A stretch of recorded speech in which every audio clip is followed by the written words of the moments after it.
আল্লামা Mirza Abbas, criminal Mirza Abbas, মাদক সম্রাট যে বোরকা আব্বাস। ঘুম থেকে উঠে মানুষ নামাজ কালাম করে আল্লাহর নাম নেয়।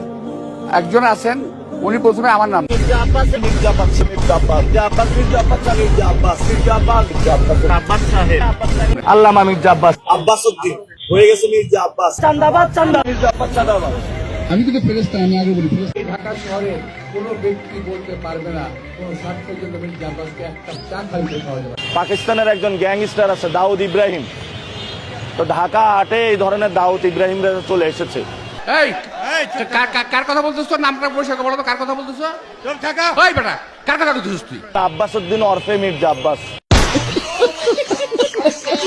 সকালবেলা উঠে আল্লাহর নাম নিয়েই চাঁদাবাজি শুরু করে। আল্লামা মির্জা আব্বাস ঢাকা হাটে চাঁদাবাজি করে, সন্ত্রাসী করে, দুর্নীতি করেন। যা খুশি তাই কও গিয়া, আমি কোনো কথা। ও আমার ছেলে কেউ ছোট বয়সে, আমি ওদের কাজ করবো বলে কি দুষ্ট বেশি ধরে নিচ্ছি আমি। শোনেন, বয়সে ছোট হতে পারি কিন্তু অভিজ্ঞতার ঘাটতি আপনার চেয়ে বেশি আছে।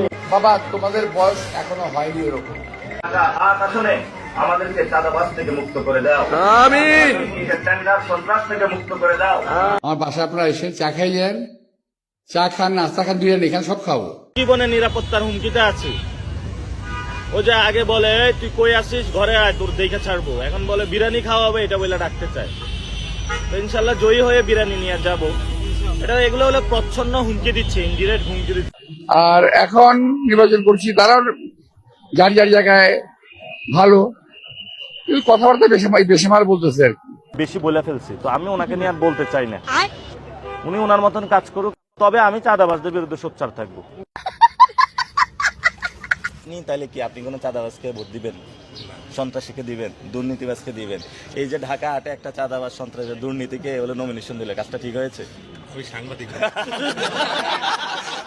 খালি উল্টা পাল্টার কথা কয়, মানে পায়ে পাড়া দিয়ে ঝগড়া করতে চায়। বিশ্রাম নেন। যা খুশি তাই কও গিয়া, আমি কোনো কথা। বাংলাদেশের সবচেয়ে বড় আলেম আল্লামা মির্জা আব্বাস। শুধু মির্জা আব্বাস, মির্জা আব্বাস, মির্জা আব্বাস, একটা তসবি দিয়ে দিতে বলো। বাংলাদেশে যদি ক্রিমিনাল র্যাঙ্কিং করা হয়, বাংলাদেশের সবচেয়ে বড় অন্যতম গডফাদার এবং ক্রিমিনাল নাম্বার 1 হলো মির্জা আব্বাস। ছেলেটা আমাকে একটু মানে এমন জায়গায় আঘাত করছে যাতে আমি রিয়েক্ট। আব্বাস ভাইয়ের আজকে বিবাহ বার্ষিকী, ভাইয়ের উত্তরোত্তর সফলতা কামনা করি। ছাগল পাগল কত কথা বলে, সব তো শোনা যাবে না।